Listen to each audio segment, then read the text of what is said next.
Bacaan Alkitab setahun untuk hari ini, Rabu 5 Oktober 2022 yaitu Yohanes 2 sampai 4. Yohanes 2. Pada hari ketiga ada perkawinan di Kana yang di Galilea dan ibu Yesus ada di situ. Yesus dan murid-muridnya diundang juga ke perkawinan itu. Ketika mereka kekurangan anggur, Ibu Yesus berkata kepadanya, "Mereka kehabisan anggur." Kata Yesus kepadanya, "Mau apakah engkau daripadaku, Ibu? Saatku belum tiba." Tetapi Ibu Yesus berkata kepada pelayan-pelayan, "Apa yang dikatakan kepadamu, buatlah itu." Di situ ada 6 tempayan yang disediakan untuk pembasuhan menurut adat orang Yahudi, masing-masing isinya 2-3 buyung. Yesus berkata kepada pelayan-pelayan itu, "Isilah tempayan-tempayan itu penuh dengan air," dan mereka pun mengisinya sampai penuh. Lalu kata Yesus kepada mereka, "Sekarang cedoklah dan bawalah kepada pemimpin pesta." Lalu mereka pun membawanya. Setelah pemimpin pesta itu mengecap air yang telah menjadi anggur itu, dan ia tidak tahu dari mana datangnya, tetapi pelayan-pelayan yang mencedok air itu mengetahuinya. Ia memanggil mempelai laki-laki dan berkata kepadanya, Setiap orang menghidangkan anggur yang baik dahulu, dan sesudah orang puas minum, barulah yang kurang baik. Akan tetapi, engkau menyimpan anggur yang baik sampai sekarang. Hal itu dibuat Yesus di Kana yang di Galilea sebagai yang pertama dari tanda-tandanya, dan dengan itu ia telah menyatakan kemuliaannya, dan murid-muridnya percaya kepadanya. Sesudah itu Yesus pergi ke Kapernaum bersama-sama dengan ibunya dan saudara-saudaranya dan murid-muridnya, dan mereka tinggal di situ hanya beberapa hari saja. Ketika hari raya Paskah orang Yahudi sudah dekat, Yesus berangkat ke Yerusalem. Dalam bait suci didapatinya pedagang-pedagang lembu, kambing domba dan merpati, dan penukar-penukar uang duduk di situ. Ia membuat cambuk dari tali, lalu mengusir mereka semua dari bait suci dengan semua kambing domba dan lembu mereka. Uang penukar-penukar dihamburkannya ke tanah, dan meja-meja mereka dibalikkannya. Kepada pedagang-pedagang merpati ia berkata, "Ambil semuanya ini dari sini. Jangan kamu membuat rumah Bapakku menjadi tempat berjualan." Maka teringatlah murid-muridnya bahwa ada tertulis, "Cinta untuk rumahmu menghanguskan aku." Orang-orang Yahudi menantang Yesus.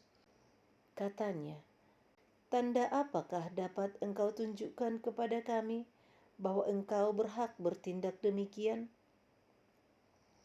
Jawab Yesus kepada mereka, "Rombak bait Allah ini, dan dalam 3 hari aku akan mendirikannya kembali." Lalu kata orang Yahudi kepadanya, 46 tahun orang mendirikan bait Allah ini, dan engkau dapat membangunnya dalam 3 hari? Tetapi yang dimaksudkannya dengan bait Allah ialah tubuhnya sendiri. Kemudian sesudah ia bangkit dari antara orang mati, barulah teringat oleh murid-muridnya bahwa hal itu telah dikatakannya, dan mereka pun percayalah akan kitab suci dan akan perkataan yang telah diucapkan Yesus.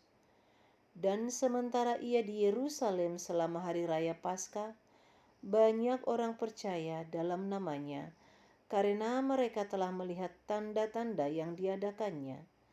Tetapi Yesus sendiri tidak mempercayakan dirinya kepada mereka, karena ia mengenal mereka semua, dan karena tidak perlu seorang pun memberi kesaksian kepadanya tentang manusia, sebab ia tahu apa yang ada di dalam hati manusia. Yohanes 3. Adalah seorang Farisi yang bernama Nikodemus, seorang pemimpin agama Yahudi. Ia datang pada waktu malam kepada Yesus dan berkata, "Rabi, kami tahu bahwa engkau datang sebagai guru yang diutus Allah, sebab tidak ada seorang pun yang dapat mengadakan tanda-tanda yang engkau adakan itu jika Allah tidak menyertainya." Yesus menjawab, katanya, "Aku berkata kepadamu, sesungguhnya jika seorang tidak dilahirkan kembali, ia tidak dapat melihat kerajaan Allah." Kata Nikodemus kepadanya, "Bagaimanakah mungkin seorang dilahirkan kalau ia sudah tua? Dapatkah ia masuk kembali ke dalam rahim ibunya dan dilahirkan lagi?" Jawab Yesus, "Aku berkata kepadamu, sesungguhnya jika seorang tidak dilahirkan dari air dan roh, ia tidak dapat masuk ke dalam kerajaan Allah. Apa yang dilahirkan dari daging adalah daging, dan apa yang dilahirkan dari roh adalah roh. Janganlah engkau heran, karena aku berkata kepadamu, kamu harus dilahirkan kembali. Angin bertiup kemana ia mau, dan engkau mendengar bunyinya, tetapi engkau tidak tahu dari mana ia datang atau kemana ia pergi. Demikianlah halnya dengan tiap-tiap orang yang lahir dari roh." Nikodemus menjawab, katanya, "Bagaimanakah mungkin hal itu terjadi?" Jawab Yesus, "Engkau adalah pengajar Israel, dan engkau tidak mengerti hal-hal itu? Aku berkata kepadamu, sesungguhnya kami berkata-kata tentang apa yang kami ketahui, dan kami bersaksi tentang apa yang kami lihat, tetapi kamu tidak menerima kesaksian kami. Kamu tidak percaya waktu aku berkata-kata dengan kamu tentang hal-hal duniawi. Bagaimana kamu akan percaya kalau aku berkata-kata dengan kamu tentang hal-hal surgawi? Tidak ada seorang pun yang telah naik ke surga selain daripada Dia yang telah turun dari surga, yaitu Anak Manusia. Dan sama seperti Musa meninggikan ular di padang gurun, demikian juga Anak Manusia harus ditinggikan, supaya setiap orang yang percaya kepadanya beroleh hidup yang kekal. Karena begitu besar kasih Allah akan dunia ini, sehingga Ia telah mengaruniakan Anaknya yang tunggal, supaya setiap orang yang percaya kepadanya tidak binasa, melainkan beroleh hidup yang kekal. Sebab Allah mengutus Anaknya ke dalam dunia, bukan untuk menghakimi dunia, melainkan untuk menyelamatkannya oleh Dia. Barang siapa percaya kepadanya, ia tidak akan dihukum. Barang siapa tidak percaya, ia telah berada di bawah hukuman, sebab ia tidak percaya dalam nama Anak Tunggal Allah. Dan inilah hukuman itu, terang telah datang ke dalam dunia, tetapi manusia lebih menyukai kegelapan daripada terang, sebab perbuatan-perbuatan mereka jahat. Sebab barang siapa berbuat jahat, membenci terang, dan tidak datang kepada terang itu, supaya perbuatan-perbuatannya yang jahat itu tidak nampak. Tetapi barang siapa melakukan yang benar, ia datang kepada terang, supaya menjadi nyata bahwa perbuatan-perbuatannya dilakukan dalam Allah. Sesudah itu Yesus pergi dengan murid-muridnya ke tanah Yudea, dan ia diam di sana bersama-sama mereka dan membaptis. Akan tetapi Yohanes pun membaptis juga di Ainon, dekat Salim, sebab di situ banyak air dan orang-orang datang ke situ untuk dibaptis. Sebab pada waktu itu Yohanes belum dimasukkan ke dalam penjara, maka timbullah perselisihan di antara murid-murid Yohanes dengan seorang Yahudi tentang penyucian. Lalu mereka datang kepada Yohanes dan berkata kepadanya, "Rabi, orang yang bersama dengan engkau di seberang sungai Yordan, dan yang tentang dia engkau telah memberi kesaksian, Dia membaptis juga dan semua orang pergi kepadanya. Jawab Yohanes, "Tidak ada seorang pun yang dapat mengambil sesuatu bagi dirinya kalau tidak dikaruniakan kepadanya dari sorga. Kamu sendiri dapat memberi kesaksian bahwa aku telah berkata, aku bukan Mesias, tetapi aku diutus untuk mendahuluinya. Yang empunya mempelai perempuan ialah mempelai laki-laki, tetapi sahabat mempelai laki-laki yang berdiri dekat dia dan yang mendengarkannya sangat bersukacita mendengar suara mempelai laki-laki itu. Itulah sukacitaku, dan sekarang sukacitaku itu penuh. Ia harus makin besar, tetapi aku harus makin kecil. Siapa yang datang dari atas adalah di atas semuanya. Siapa yang berasal dari bumi, termasuk pada bumi, dan berkata-kata dalam bahasa bumi. Siapa yang datang dari surga adalah di atas semuanya. Ia memberi kesaksian tentang apa yang dilihatnya dan yang didengarnya, tetapi tak seorang pun yang menerima kesaksiannya itu. Siapa yang menerima kesaksiannya itu, ia mengaku bahwa Allah adalah benar. Sebab siapa yang diutus Allah, dialah yang menyampaikan firman Allah, karena Allah mengaruniakan rohnya dengan tidak terbatas. Bapa mengasihi anak dan telah menyerahkan segala sesuatu kepadanya. Barang siapa percaya kepada anak, ia beroleh hidup yang kekal. Tetapi barang siapa tidak taat kepada anak, ia tidak akan melihat hidup, melainkan murka Allah tetap ada di atasnya. Yohanes 4. Ketika Tuhan Yesus mengetahui bahwa orang-orang Farisi telah mendengar bahwa ia memperoleh dan membaptis murid lebih banyak daripada Yohanes, meskipun Yesus sendiri tidak membaptis, melainkan murid-muridnya, ia pun meninggalkan Yudea dan kembali lagi ke Galilea. Ia harus melintasi daerah Samaria. Maka sampailah ia ke sebuah kota di Samaria yang bernama Sikar dekat tanah yang diberikan Yakub dahulu kepada anaknya Yusuf. Di situ terdapat sumur Yakub. Yesus sangat letih oleh perjalanan.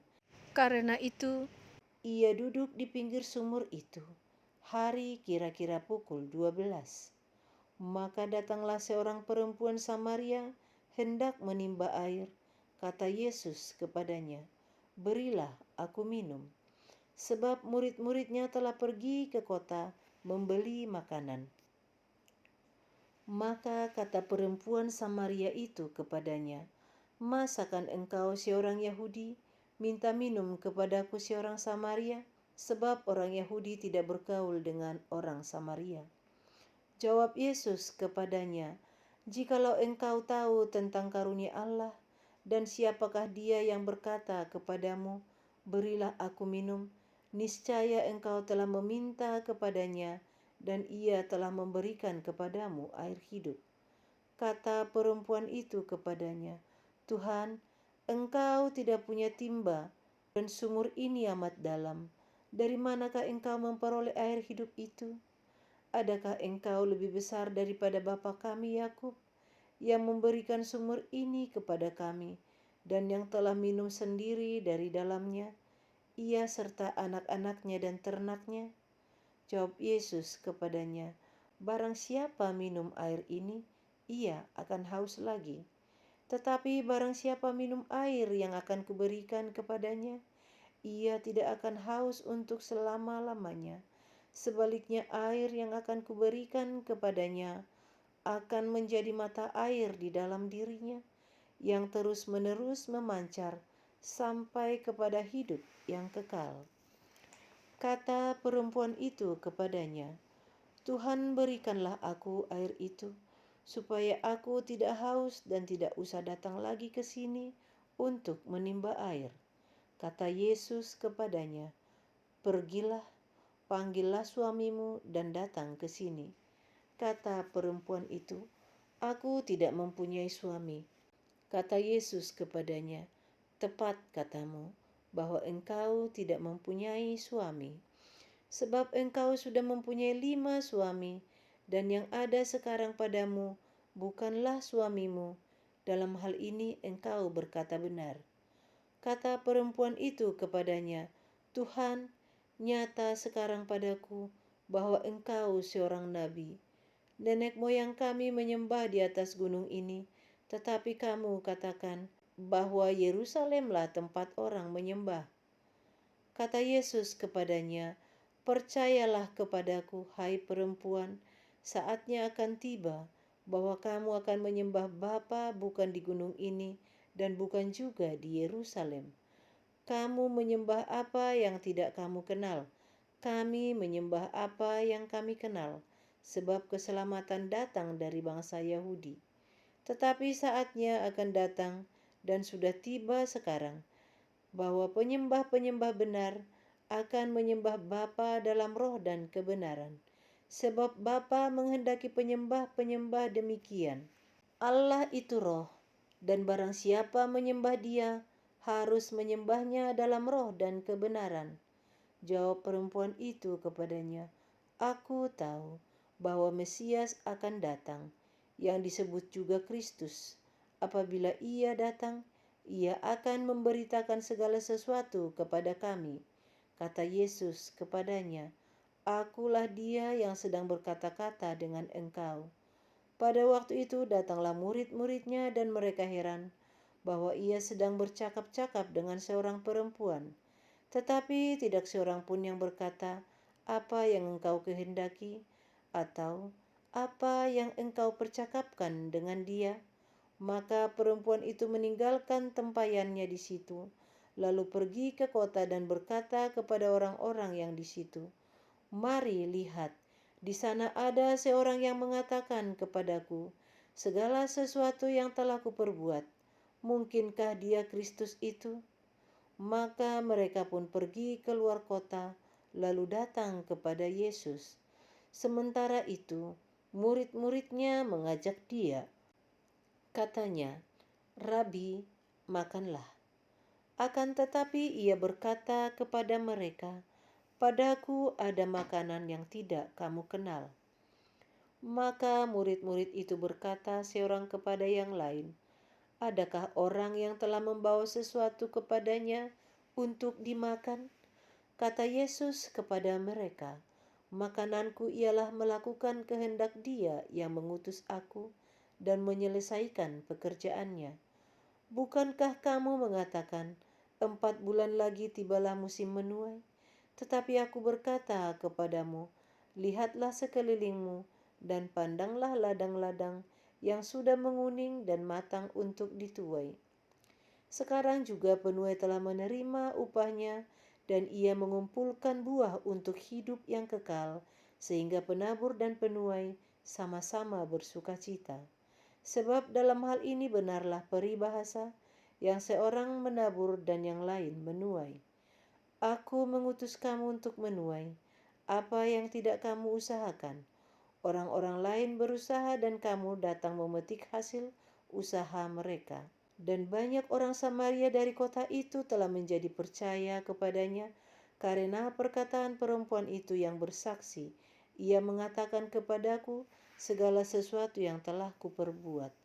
Ketika orang-orang Samaria itu sampai kepada Yesus, mereka meminta kepadanya supaya Ia tinggal pada mereka, dan Ia pun tinggal di situ 2 hari lamanya. Dan lebih banyak lagi orang yang menjadi percaya karena perkataannya. Dan mereka berkata kepada perempuan itu, "Kami percaya, tetapi bukan lagi karena apa yang kau katakan. Sebab kami sendiri telah mendengar Dia dan kami tahu bahwa Dialah benar-benar juru selamat dunia." Dan setelah 2 hari itu, Yesus berangkat dari sana ke Galilea. Sebab Yesus sendiri telah bersaksi bahwa seorang nabi tidak dihormati di negerinya sendiri. Maka setelah Ia tiba di Galilea, orang-orang Galilea pun menyambut Dia karena mereka telah melihat segala sesuatu yang dikerjakannya di Yerusalem pada pesta itu, sebab mereka sendiri pun turut ke pesta itu. Maka Yesus kembali lagi ke Kana di Galilea, di mana Ia membuat air menjadi anggur. Dan di Kapernaum ada seorang pegawai istana, anaknya sedang sakit. Ketika ia mendengar bahwa Yesus telah datang dari Yudea ke Galilea, pergilah ia kepadanya lalu meminta supaya ia datang dan menyembuhkan anaknya, sebab anaknya itu hampir mati. Maka kata Yesus kepadanya, "Jika kamu tidak melihat tanda dan mujizat, kamu tidak percaya." Pegawai istana itu berkata kepadanya, "Tuhan, datanglah sebelum anakku mati." Kata Yesus kepadanya, "Pergilah, anakmu hidup." Orang itu percaya akan perkataan yang dikatakan Yesus kepadanya, lalu pergi. Ketika ia masih di tengah jalan, hamba-hambanya telah datang kepadanya dengan kabar bahwa anaknya hidup. Ia bertanya kepada mereka pukul berapa anak itu mulai sembuh. Jawab mereka, "Kemarin siang pukul 1 demamnya hilang." Maka teringatlah ayah itu bahwa pada saat itulah Yesus berkata kepadanya, "Anakmu hidup." Lalu ia pun percaya, ia dan seluruh keluarganya. Dan itulah tanda kedua yang dibuat Yesus ketika ia pulang dari Yudea ke Galilea. Demikian bacaan Alkitab setahun untuk hari ini. Terima kasih.